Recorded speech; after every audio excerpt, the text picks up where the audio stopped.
ಸಾಧಕರ ಸುದ್ದಿ ವೀಕ್ಷಕರಿಗೆ ಪ್ರೀತಿಪೂರ್ವಕವಾದ ನಮಸ್ಕಾರವನ್ನು ಸಲ್ಲಿಸುತ್ತಾ ಆತ್ಮೀಯರೇ, ಇವತ್ತಿನ ಒಂದು ಉತ್ತರ ಕರ್ನಾಟಕದ ಒಂದು ಗಂಭೀರ ವಿಷಯವನ್ನ, ಗೌರವದ ವಿಷಯವನ್ನ, ವಿಶೇಷವಾಗಿ ಹೆಣ್ಣು ಮಕ್ಕಳ ಶಾಲಾ ವಿದ್ಯಾರ್ಥಿನಿಯರ ಗೌರವದ ಪ್ರಶ್ನೆಯನ್ನ ನಿಮ್ಮ ಮುಂದೆ ವಿಶ್ಲೇಷಣೆ ಮಾಡಲಿಕ್ಕಿದ್ದೇನೆ. ಆದ್ಮೇಲೆ ಜಾನಪದ ಗೀತೆಯನ್ನ ನೀವೆಲ್ಲರೂ ಕೇಳೇ ಇರ್ತೀರಿ. ಉತ್ತರ ಕರ್ನಾಟಕದಲ್ಲಿ ಕೇಳದೇ ಇರೋದು ಯಾರು ಇಲ್ಲ ಅನ್ಕೋತೀನಿ.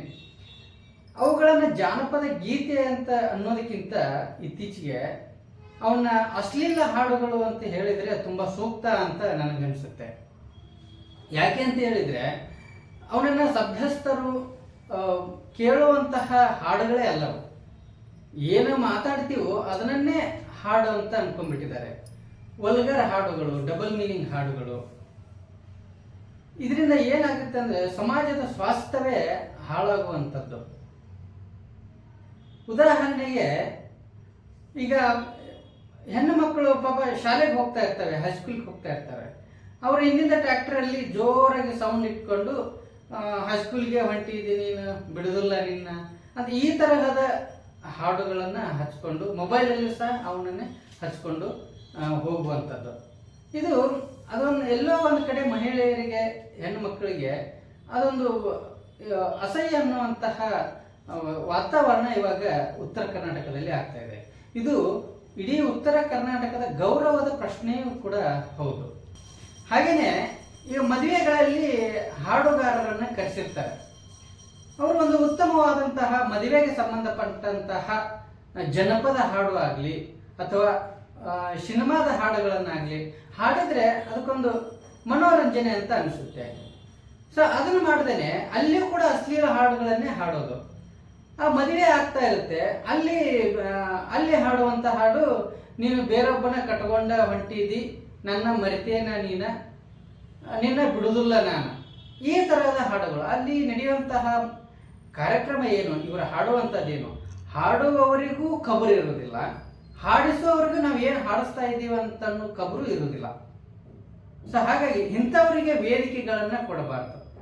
ನಾವು ಸಭ್ಯಸ್ಥರಾದಂಥವರು, ಧಾರ್ಮಿಕ ಕಾರ್ಯಕ್ರಮಗಳನ್ನು ಮಾಡುವಂಥವರು, ಇಂಥವಕ್ಕೆ ಅವ್ರಿಗೆ ಮೊದಲೇ ಹೇಳಬೇಕು, ಉತ್ತಮವಾದಂತಹ ಹಾಡುಗಳನ್ನೇ ಹಾಡಿ ಅಂತ ನಾವು ಮುಂಚೆನೆ ಅವರಿಗೆ ಮಾರ್ಗದರ್ಶನ ಕೊಡಬೇಕು, ಆಮೇಲೆ ಹಾಡಿಸ್ಬೇಕು. ಗಣಪತಿ ಕೂಡಿಸುವಂತಹ ಸಮಯ, ಎಲ್ಲ ಕಡೆಯಲ್ಲೂ ಗಣಪತಿಯನ್ನ ವಿಜೃಂಭಣೆಯಿಂದ ಕೂಡಿಸ್ತಾರೆ, ಸಾಂಸ್ಕೃತಿಕ ಕಾರ್ಯಕ್ರಮಗಳನ್ನು ಹಮ್ಮಿಕೊಳ್ತಾರೆ. ಅದರಲ್ಲಿ ರಸಮಂಜರಿ ಕಾರ್ಯಕ್ರಮವನ್ನ ಹಮ್ಮಿಕೊಂಡಿರ್ತಾರೆ. ಅಲ್ಲಿ ಕೂಡ ಇದೇ ಅಶ್ಲೀಲ ಹಾಡುಗಾರರನ್ನೇ ಕರ್ಕೊಂಡ್ಬರ್ತಾರೆ.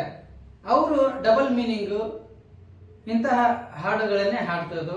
ಅವರ ಸಂಭಾಷಣೆ ಕೂಡ ಡಬಲ್ ಮೀನಿಂಗು, ಅಡಲ್ಟ್ ಮಾತುಗಳೇ ಆಗಿರ್ತವೆ.